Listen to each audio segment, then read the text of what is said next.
Hello दोस्तों, क्या आप चाहते हैं कि आपके बच्चे कल को बड़े होकर साइंटिस्ट, डॉक्टर या एस्ट्रोनॉट बने? या फिर आप ऐसे पेरेंट्स हैं जिनको ये मसला है कि उनके बच्चे साइंस में दिलचस्पी नहीं लेते, उन्हें साइंस बोरिंग लगती है, बॉटनी हो या फिर कोई और साइंस? आपके बच्चों के दिमाग को खोलने के लिए हमारे पास एक ऐसा आंसर मौजूद है जो आपकी और आपके बच्चे की जिंदगी को कंप्लीटली बदल सकता है। Let us take you to a place, an attraction in Lahore that has everything about science and joy. Welcome to Joy of Science.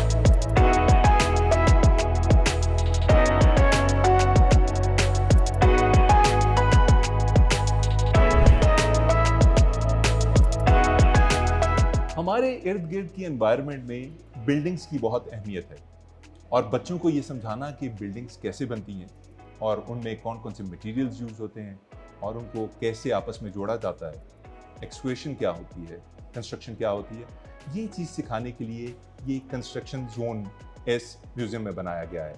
आप मेरे सामने देख सकते हैं कि मुख्तलिफ़ किस्म की मशीनरी है जिसे बच्चे खुद ऑपरेट कर सकते हैं और वो मज़ा ले सकते हैं जो कंस्ट्रक्शन के फील्ड में है।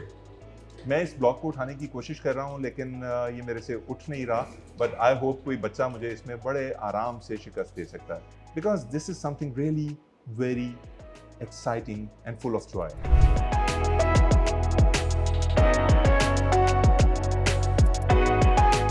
कंस्ट्रक्शन की फील्ड में सेफ्टी बहुत इंपॉर्टेंट है और ये एस्पेक्ट बच्चों को सिखाने के लिए ये वॉल बनाई गई है जिसके ऊपर ये सारे सेफ्टी गैजेट्स जैसे स्पेशल ग्लव्स, हेलमेट्स, ये बूट्स, गॉगल्स और फायर एक्सटिंग्विशर्स रखे गए हैं। ये बच्चों को ये बताते हैं कि उनके इर्द गिर्द जो चीज़ें बनती हैं उनके अंदर सेफ्टी कितनी ज़रूरी है।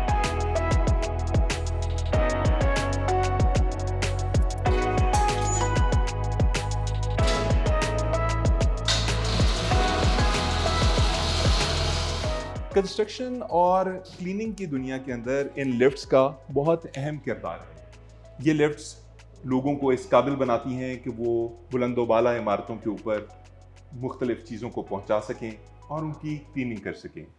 जब ये ऑपरेशंस बच्चे खुद अपने हाथों से करते हैं तो उन्हें इन पर काम करने वालों की अहमियत का अंदाज़ा होता है और उनकी कदर कीमत भी उनके दिल में बढ़ती है। So this is an other exciting portion of this construction zone जिसे आपके बच्चे को अगर आए तो डिस्कवर करना बहुत ज़रूरी है।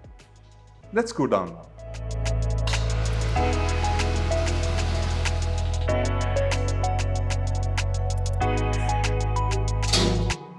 जॉय ऑफ साइंस म्यूजियम के अंदर इस तरह की चीज़ें जो है ना वो मुझे अट्रैक्ट कर रही हैं, तो बच्चे इनसे कितना फैसिनेट होंगे।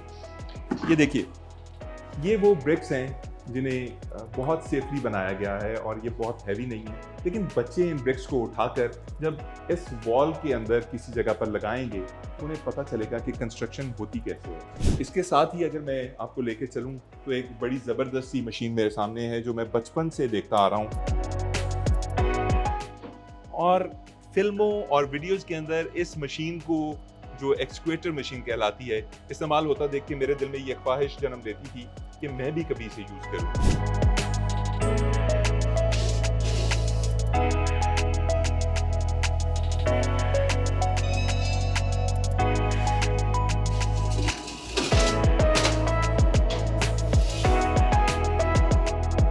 It is so much fun. और अगर आपका बच्चा कभी ज़िंदगी में आर्किटेक्चर या किसी और बिल्डिंग या कंस्ट्रक्शन की फील्ड में जाना चाहता है, इंजीनियर बनना चाहता है, तो इस तरह की चीज़ों से उसका इंटरेक्शन, यकीन माने, it's so much profitable than you can think.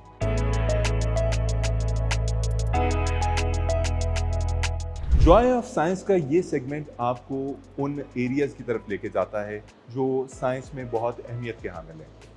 पहिया कहाँ बना, ट्रांसपोर्ट इंडस्ट्री ने कैसे इवॉल्व किया और गाड़ियाँ कैसे वजूद में आईं, आइए आपको दिखाते हैं। अगर आप मेरे सामने इस वॉल को देखें तो इसके ऊपर वो सारी इंफॉर्मेशन जो आपके बच्चे को ये बताएगी कि एवोल्यूशन ऑफ ट्रांसपोर्ट कैसे हुई, इसके ऊपर मौजूद है। 4000 साल BC में सिर्फ हॉर्सेस और कैमल के जरिए ट्रैवल किया जाता था उसके बाद व्हील्स बने, उसके बाद बोट्स इन्वेंट हुई, उसके बाद कैरेजेस आई, ट्रेन कब आई, जहाज कब बने, कारें कब बनी।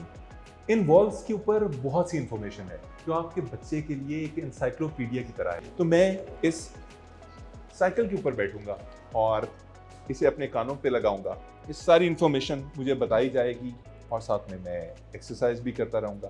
तो हेल्दी एक्टिविटी 1+1, जिसके अंदर आपका दिमाग भी ग्रो कर रहा है और बॉडी को भी काम करने को कुछ मिल रहा है।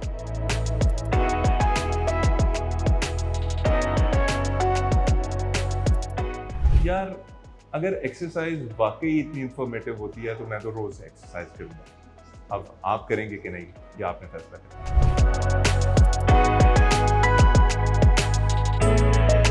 जॉय ऑफ साइंस का ये एग्जिबिट आपको बताएगा कि गाड़ियां और उनके मुख्तलिफ हिस्से कैसे काम कर सकते हैं। ये देखिए, टायर कैसे घूमता है, गियर्स कैसे काम करते हैं,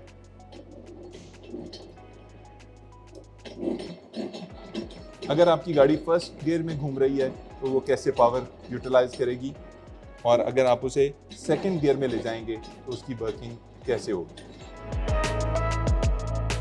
गाड़ी के इस मैकेनिज्म को भी इसमें एक्सप्लेन किया गया है, जिसमें टायर को रोटेट करने के लिए क्या किया जाता था और जिसे हम पंजाबी में गोडे कहते हैं, वो कैसे काम करते हैं।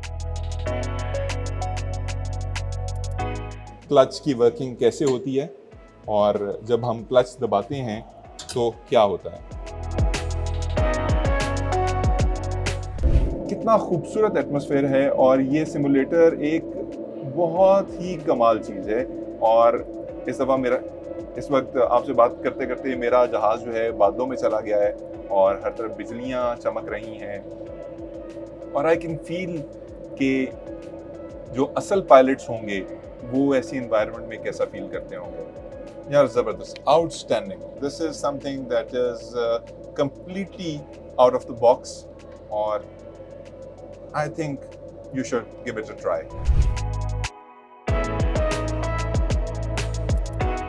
I am 42 years old, लेकिन since my childhood I have been fascinated by the plasma balls। लेकिन ये पहली दफ़ा है कि मैं इनसे इंटरेक्ट कर रहा हूँ। ये कैसे काम करते हैं, इनके अंदर कौन सी गैसेस होती हैं और ये हमारे साथ ऐसे इंटरेक्ट क्यों करते हैं, ये सारी इंफॉर्मेशन इस वॉल पर भी मौजूद है और यहाँ पर मौजूद जो म्यूजियम गाइड्स हैं वो भी आपको बताने के लिए हर वक्त मौजूद रहते हैं। So do give it a try, this is exceptionally fascinating. ये दो खूबसूरत से परिंदे जो यहाँ बैठे हैं अभी गाएंगे भी और नाचेंगे भी, और ये कैसे मुमकिन होगा। मैं एक तार के तौर पर यहाँ पे काम कर रहा हूँ। मैं जब इन दोनों रॉड्स को पकड़ता हूँ तो मैं इन दोनों के दरमियान में एज ए कंडक्टर काम करता हूँ, बिल्कुल जैसे एक तार किसी भी करंट को फ्लो करने के लिए यूज़ की जाती है। तो मैं एक ह्यूमन वायर हूँ इस वक्त और इन परिंदों को बोलने में मदद दे रहा हूँ। आपके बच्चे को ये जानने को मिलेगा जॉय ऑफ साइंस में।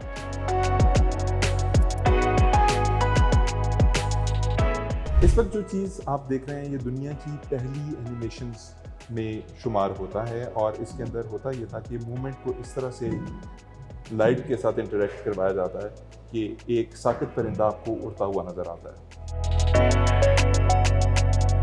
AI रूबिक क्यूब सॉल्व करेगा। मैं इस बटन को प्रेस करूंगी, ये रूबिक क्यूब अनसॉल्व हो जाएगा। अब इस बटन को प्रेस करते ही ये सॉल्व होगा। अब इसके सॉल्व होने की टाइमिंग क्या है, 40 सेकेंड। मतलब ये रूबिक क्यूब AI 40 सेकेंड्स में सॉल्व कर रहा है। लेकिन अगर हम इसके वर्ड रिकॉर्ड की बात करें तो वो 3 पॉइंट समथिंग सेकेंड्स में वो सॉल्व हुआ है और वो एक ह्यूमन ने किया है। इट्स मीन दैट के AI अभी भी ह्यूमन से पीछे है।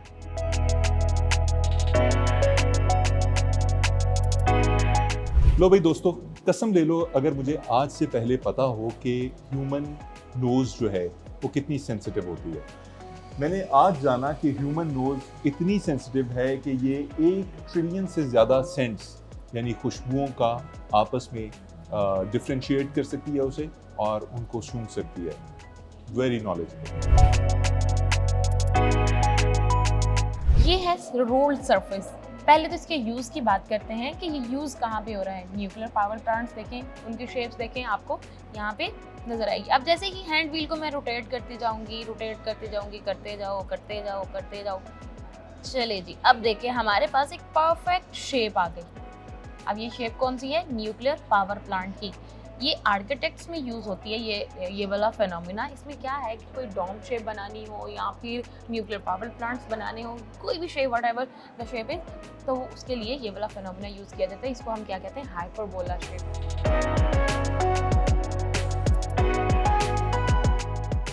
अगेन हाइपरबोला शेप, ये भी आर्किटेक्ट्स बिल्डिंग्स को डिज़ाइन करते हैं, यूज़ करते हैं। ये देखिए, ये बिल्कुल स्ट्रेट लाइन है। हमें ऐसा लगता है कि ये इसमें से आर पार नहीं होगी, लेकिन जैसे ही मैं इसको रोटेट करती हूँ, ये क्या करिए रोटेट। अब आपने जो मैट्रिक लेवल पे साइन कॉस थीटा पढ़ा था, आप कहते हैं उसका यूज़ ही नहीं है हमारी डेली लाइफ में। तो बेटा जी ये देखें आपके सामने साइन कॉस थीटा का प्रॉपर यूज़ हमने बताया। हाइपरबोला शेप जिसमें दो उल्टी कॉन्स को हमने कट किया हुआ है। आप इसको सर्कुलर भी कह सकते हैं, आप इसको स्क्वायर भी कह सकते हैं। इलिप्स शेप, हाइपरबोला, और उसके साथ साथ आपने पैराबोला पढ़ी हुई है शेप्स, वो वाली सारी शेप्स यहाँ पे यूज़ हो रही हैं। यार ये जो म्यूजियम है ना, ये एक लिविंग इंसाइक्लोपीडिया है। हर कदम पर, हर इंच पर एक ऐसी इंफॉर्मेशन है जो मुझे चौंका रही है।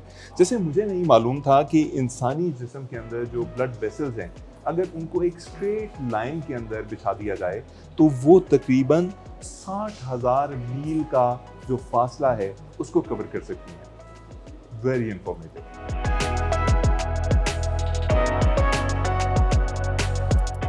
यार मेरा बड़ा स्ट्रॉन्ग बिलीफ है कि दुनिया में अगर कोई मैजिक है तो वो साइंस है या फिर मोहब्बत। लेकिन मोहब्बत पे बात नहीं करते, आज बात करते हैं साइंस पे। और let me take you to the magic of science display, जिसके अंदर बहुत सी मैकेनिकल और फिजिकल चीज़ें मौजूद हैं जो आपको हैरान कर देंगी। कम जादू देखना है, दिखाऊं कि किस तरह म्यूजिक लोगों और चीज़ों को नाचने पर मजबूर कर सकता है। Come on.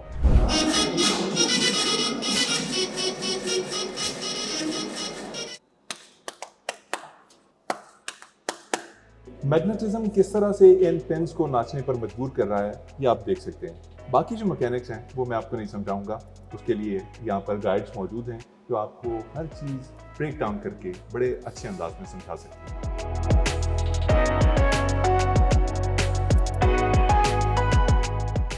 ओबीडियंट बॉल, अब ये किसको ओबे कर रही है? ये हमें नहीं कर रही, ये बर्नौली अंकल की इक्वेशन को ओबे कर रही है। यहाँ पे हो क्या रहा है कि उसने हमें बताया था कि फास्ट एयर, जहाँ पे एयर की स्पीड बहुत फास्ट होगी वहाँ पे प्रेशर लो होगा, और जहाँ पे स्लो एयर होगी वहाँ पे प्रेशर हाई हो जाएगा। अब जैसे रूम है, ये हमारा कमरा है, यहाँ पे प्रेशर कितना है? 180 है, और एयर की स्पीड बहुत कम है। तो यहाँ पे देखें, इतने से एरिया में हवा की स्पीड बहुत ज़्यादा है। इट्स मीन दैट यहाँ पे इतने से एरिया में प्रेशर बहुत कम है। तो जब मैं बॉल को यहाँ पे स्टार्ट करती हूँ, बॉल क्या करेगी कि बाहर गिरने की बजाय अंदर की तरफ जा रही है। इसको अंदर कोई चीज़ अट्रैक्ट नहीं कर रही, बट ये जो इधर प्रेशर है वो वाला प्रेशर इसको अंदर की तरफ धकेल रहा है। This is water droplet movement. यहाँ पे आपने देखना है कि वाटर की मूवमेंट कौन सी है और मेरे हैंड की मूवमेंट कौन सी है। नाउ यू कैन सी मेरा हाथ यहाँ पे कौन सा मूव कर रहा है? रोटेट, मतलब सर्कुलेट कर रहा है। और आप मूवमेंट चेक करें ऊपर वाटर की, तो वो कौन सी है? एक लीनियर मूवमेंट है। तो बच्चे 9th क्लास वाले बच्चों को तो ये बहुत अच्छे से आता होगा, ट्रांसलेटरी मोशन, कि एक ऑब्जेक्ट सर्कुलर भी मूव कर रहा है और लीनियर भी मूव कर रहा है।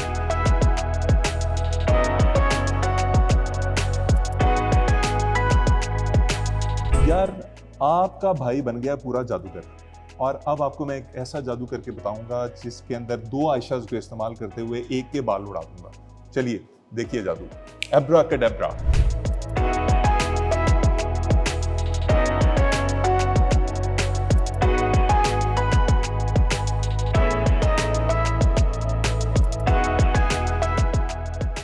यार ये जो जादुई हेयर ड्रेसिंग हुई है ना, अब इसको खत्म करते हैं और आपको मैं बताता हूँ कि इसके पीछे असल साइंस क्या है। Ayesha please bring Ayesha back to normal.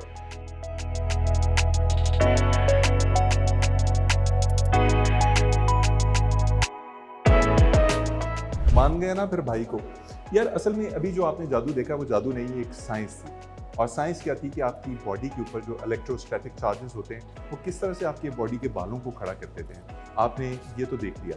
ये वही करंट है जो आपको कभी कभी पड़ता है जब आप सर्दियों में मोटे कपड़े पहनते हैं और उसके बाद अपनी गाड़ी को टच करते हैं या फिर किसी दूसरे बंदे से हाथ मिलाते हैं तो आप दोनों के हाथों पे करंट फील होता है। ये तकरीबन वैसा ही फिनोमेना था, लेकिन उसको ज़्यादा सेफ अंदाज में किया गया। So let's do some more activity like this.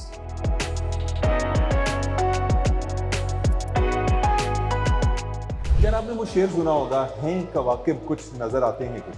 आइए वो दिखाते हैं आपको कि होता क्या है। जरा इन शेप्स को देखिए, ये आपको किस तरह की लग रही है, ये शेप किस तरह की लग रही है, और अब इसी का रिफ्लेक्शन जरा देखिएगा।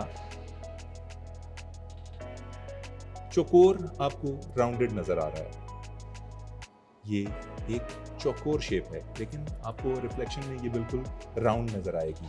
इसी तरह ये शेप आपको थोड़ी सी डिफरेंट लग रही है। ये स्टार लाइक शेप आपको सर्कल्स नजर आ रही है। ये राउंडेड शेप आपको स्क्वायर्स की सूरत में नजर आ रही है। यार वैसे तो आपका भाई जो है ना वो बड़ा तुरम खान बनता है कि बड़ा एक कमाल रिएक्शन, लेकिन आज इस रिएक्शन टेस्ट गेम में मैं देखूंगा कि मेरे रिएक्शंस क्या ऐसे हैं कि इन 10 स्टिक्स को मैं पकड़ सकूं इनके जमीन पर गिरने से पहले। Let's see and test.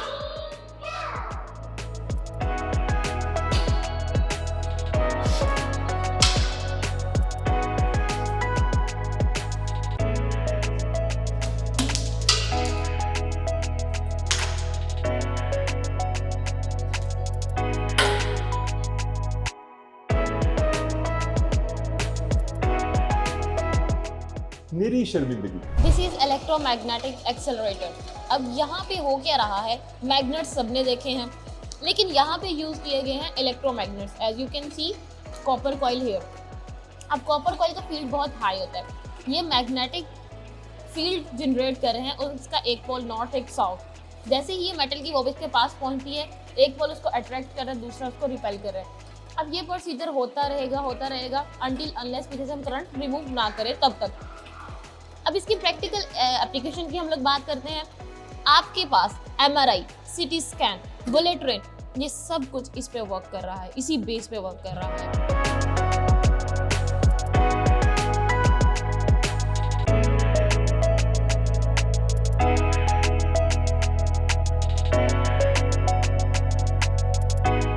नाज़रीन, दुनिया भर में एजुकेशन के दौरान इस बात पर फोकस किया जाता है कि बच्चों के अंदर इनकलकेट की जाए ये चीज़ कि उन्होंने अपनी नेचर, अर्थ, जानवरों और पौधों, एनवायरनमेंट से प्यार करना है।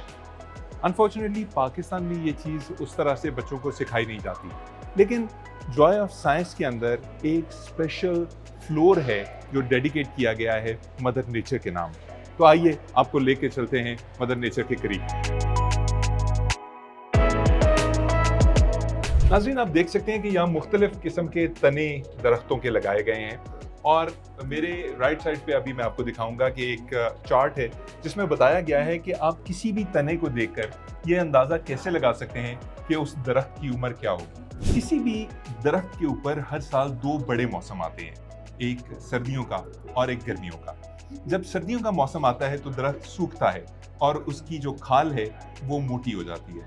गर्मियों में वो दोबारा से पनपने लगता है और ग्रीनरी की तरफ वापस आता है, जिससे उसकी स्किन सॉफ्ट हो जाती है, और हर साल ये तहें बनती जाती हैं। तो अगर आप किसी भी दरख्त के तने को देखें तो उसके अंदर बनने वाली लाइनों को गिनकर ये अंदाज़ा लगा सकते हैं कि वो दरख्त कितने साल जिया था। जैसे शहतूत का ये दरख्त 61 साल की उम्र में कटा। Good work boy. दोस्तों, यकीन कीजिए कि अगर आप अपने बच्चों के साथ एक दफ़ा यहाँ पे आ गए तो आपके बच्चों के अंदर मदर नेचर की मोहब्बत इस तरह से ठाठे मारेगी कि आप चाह के भी उसे खामोश नहीं कर सकेंगे। इसमें तरह तरह के जानवर रखे गए हैं, तरह तरह के डिस्प्लेज हैं। जैसे ये एक डिस्प्ले है जिसके अंदर एक घड़ियाल है, एक डेजर्ट मॉनिटर है और एक कैस्पियन कोबरा है। आइए जरा आपको दिखाते हैं कि ये कैसे बोलते हैं।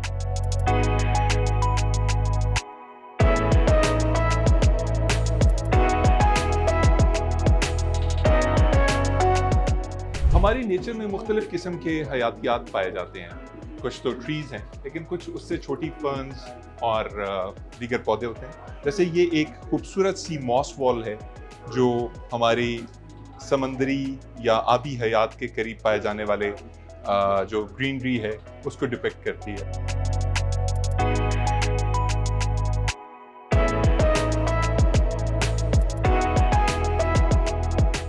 नाज़रीन, आपके नन्हे नन्हे एक्सप्लोरर्स को ग्रीट करने के लिए और ट्रीट करने के लिए यहाँ पे एक टॉकिंग ट्री भी है। ये खूबसूरत सा दरख्त जो मुख्तलिफ एनिमेशंस के ज़रिए, मुख्तलिफ मूवमेंट्स के ज़रिए बच्चों को ये बताता है और एक्सप्लेन करता है कि नेचर है क्या और आप उसको किस तरह से प्रोटेक्ट कर सकते हैं। एक ज़बरदस्त किस्म का एडिशन है इस म्यूज़ियम के।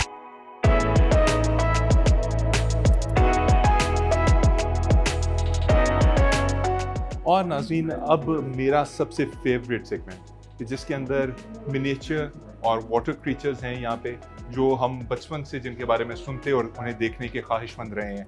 अगर आप मेरे करीब आ सकें तो मैं आपको दिखाऊंगा कि आप किस तरह से इंटरेक्ट करके एक मेंढक के टैडपोल से उसको डिफरेंट स्टेट्स में आता देख सकते हैं और फिर वो किस तरह एक फुली ग्रोन मेंढक बन जाता है। बचपन में बुक्स में ये पढ़ते आए थे, मगर पहली दफ़ा इसको रियल लाइफ में देखने का एक्सपीरियंस हुआ। उससे ज़्यादा एक्साइटिंग ये है कि आप इस एक्वेटिक एनवायरनमेंट के अंदर इन जानवरों के साथ इंटरेक्ट कर सकते हैं। ये ग्लव्स अपने हाथों के ऊपर चढ़ा के, जिसके अंदर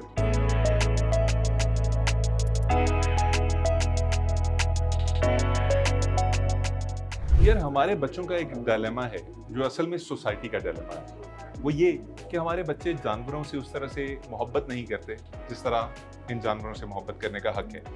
आपने देखा होगा बच्चे कभी जानवरों को पत्थर मारते हैं, कभी किसी परिंदे का घोंसला तबाह कर देते हैं, लेकिन once they interact with these animals up close and personal, तो उनके अंदर एक ऐसी मोहब्बत जागेगी इन जानवरों की और दीगर जानवरों की कि वो सारी ज़िंदगी उनकी रिस्पेक्ट भी करेंगे और उनको प्रोटेक्ट करने के लिए भी जान की बाजी लगाएंगे। ये एक और डिस्प्ले है जिसके अंदर मुख्तलिफ किस्म के हशरात यानी कीड़े रखे गए हैं और इसके अलावा नीचे कुछ डिस्प्लेज हैं जिसमें एक बैट या चमगादड़, उसका स्केलेटन है। मुख्तलिफ किस्म के स्केलेटन्स हैं यहाँ पे, फिशेस हैं, एक बैट जो है वो भी इसमें है। मेरे सामने एक बहुत ही खूबसूरत सी वॉल है जिसे बटरफ्लाई वर्ल्ड का नाम दिया गया है और उसमें तरह तरह की जो तितलियां हैं उनको महफूज किया गया है। और ये जो चीज़ें हैं ये आप जब एक दफ़ा देख लेते हैं तो you can't undo them, because आपको पता चलता है कि नेचर कितनी ही खूबसूरत है।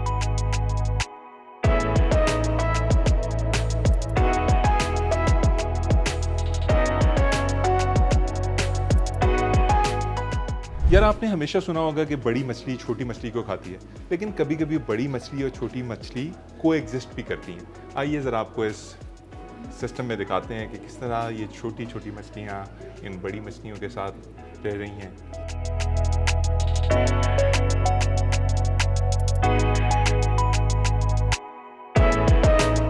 Well this is earthquake activity. यहाँ हम देखेंगे कि किस तरह से अर्थक्वेक आते हैं और हमारी बिल्डिंग्स को इफेक्ट करते हैं। ये हमारे पास सेismic प्लेटफॉर्म है, ठीक है। यहाँ पे हम देखेंगे कि बिल्डिंग कैसे इफेक्ट होगी जब अर्थक्वेक आएगा। So starting from the low, जिसका मैग्नीट्यूड 1 से 5 हर्ट्ज के दरमियान है, ठीक है। अभी आपकी बिल्डिंग ज़्यादा इफेक्ट नहीं होगी। पंजाब में मोस्टली इसी तरह के अर्थक्वेक्स आते हैं। Now press middle.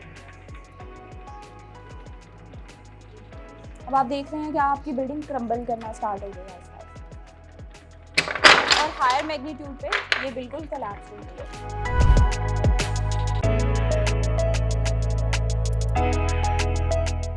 यार हमने हाथियों को हमेशा खौफ की और ताकत की अलामत समझा, लेकिन अगर आप इस चार्ट को और इस इंफॉर्मेशन बोर्ड के ऊपर नज़र डालें तो आपको पता चलेगा कि ये खूबसूरत ताकतवर क्रीचर जो है किस तरह दूसरे जानवरों के लिए मददगार साबित होता है। ये ट्री मूवर्स हैं, ये वाटर फाइंडर्स हैं, ये सॉइल हेल्पर्स हैं और ये सीड स्प्रेडर्स हैं। सो ज़रा इसकी आवाज़ भी सुन लेते हैं। अब मैं आपको लेके जा रही हूँ एक छोटे से टूर पे जो कि है फॉसिल फ्रंटियर्स का। जैसे कि आप सब जानते हैं कि पाकिस्तान एक ऐसा कंट्री है जो कि नेचुरल रिसोर्सेज से माला माल है। सबसे पहले हम यहाँ देखते हैं कि आपको यहाँ पिंक सॉल्ट के कुछ ब्लॉक्स नज़र आ रहे हैं, ठीक है। ये ख्योड़ा माइन से मंगवाए गए हैं और ख्योड़ा माइन दुनिया की सेकंड लार्जेस्ट माइन है। उसके बाद ये कोल माइन की डिमोन्स्ट्रेशन है। यहाँ पे आप देख सकते हैं कि किस तरह से कोयला टनल से बाहर आ रहा है। पाकिस्तान में इसके रिसोर्सेज पाए जाते हैं बलूचिस्तान में और थर डेजर्ट में। उसके बाद यहाँ आप देख सकते हैं जेम स्टोन्स को जो अपनी रॉ फॉर्म में ऐसे दिखते हैं, और पाकिस्तान ऐसा कंट्री है जो कि जेम स्टोन से भरा पड़ा है। उसके बाद ये पेलियोंटोलॉजी की एक एक्टिविटी है जहाँ हम बच्चों से कहते हैं कि वो बोन्स को डिग करें और फिर फॉसिल्स निकालें। उन्हें फॉसिल्स के बारे में बताया जाता है, पेलियोंटोलॉजिस्ट का बताया जाता है कि किस तरह से जो पेलियोंटोलॉजिस्ट होते हैं बोन्स को डिग करते हैं, फॉसिल्स निकालते हैं और फिर ये फिगर आउट करते हैं कि फॉसिल कितना पुराना है और किस ईरा से बिलोंग करता है। लाइक अगर उन्हें कोई बोन मिली है, ठीक है, उस पर डिफरेंट टेस्ट अप्लाई करते हैं जैसे कार्बन डेटिंग, हाफ लाइफ, और उससे वो पता लगाते हैं कि अच्छा ये कितने साल पुराना है। तो लाइक अगर कोई 150 मिलियन ईयर्स पुराना है तो इससे वो अंदाज़ा लगा लेते हैं कि अच्छा 150 मिलियन ईयर्स पहले तो जुरासिक पीरियड था, तो हो सकता है ये किसी डायनासोर का फॉसिल।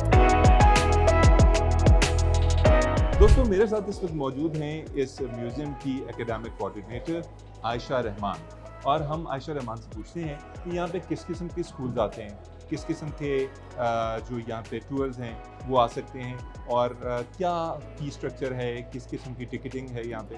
तो आयशा ज़रा थोड़ा सा बताइएगा जो लोग यहाँ पे आना चाहते हैं। जी बिल्कुल, मैं आपको बताना पसंद करूँगी कि हमारे पास यहाँ पे हर तरह के स्कूल्स आते हैं। बेसिकली हम स्टेम एजुकेशन को जो है वो फॉलो कर रहे हैं, तो इसके अकॉर्डिंग हमारे पास जितने भी स्कूल्स आते हैं वो रेलिवेंसी लेकर आते हैं। लाइक हमारे पास कोई भी स्कूल आ रहा है तो उनको ये ऑलरेडी बुकिंग करवानी पड़ती है हमारे पास, और अभी जो हम चार्ज कर रहे हैं इसके लिए हमारी टिकट प्राइस जो है वो 700 है, लेकिन हम फिलहाल जो है वो एक डिस्काउंट ऑफर दे रहे हैं फ्रॉम लास्ट मंथ जो कि 500 हमने कर दी है। 100 बच्चे आ जाते हैं इकट्ठे, तो आपके जो गाइड्स हैं वो किस तरह से उन्हें मैनेज करते हैं? एक्चुअली हमारे गाइड्स जो है ना वो हर सेक्शन में 10 से 20 बच्चे जो है ना वो लेकर चले जाते हैं, और इनको हम इतना टाइम अलॉट कर देते हैं कि इस टाइम पीरियड में आपने जो है हर बच्चे को जो है हैंड ऑन एक्टिविटी करवा देनी। आप थोड़ा सा पेरेंट्स को या लोगों को बताइए कि ये जो म्यूज़ियम है ये किस एज से किस एज तक के लोगों के लिए है। Because I am 42 right now and I feel like a kid, because हर चीज़ जिसको मैं पहले किसी और तरह से जानता था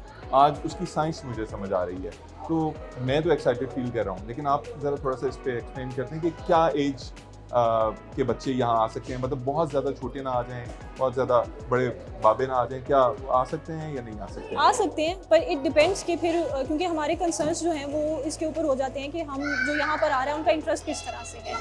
हमारे पास जो एज होती है वो 4 से अबव जो होती है उनकी टिकट्स जो हैं वो लगती हैं। 4 से नीचे की हम टिकट्स ही नहीं लेते हैं क्योंकि वो उनके इंटरेस्ट के ऊपर नहीं है। कोई आप ऑफ़र का जिक्र कर रही थी कि कोई ऐसी ऑफ़र भी है कि अगर आप यहाँ आते हैं तो वहाँ भी जा सकते हैं? जी बिल्कुल, हमारे पास जो है वो जॉयलैंड के साथ फैसिलिटी भी है मौजूद है।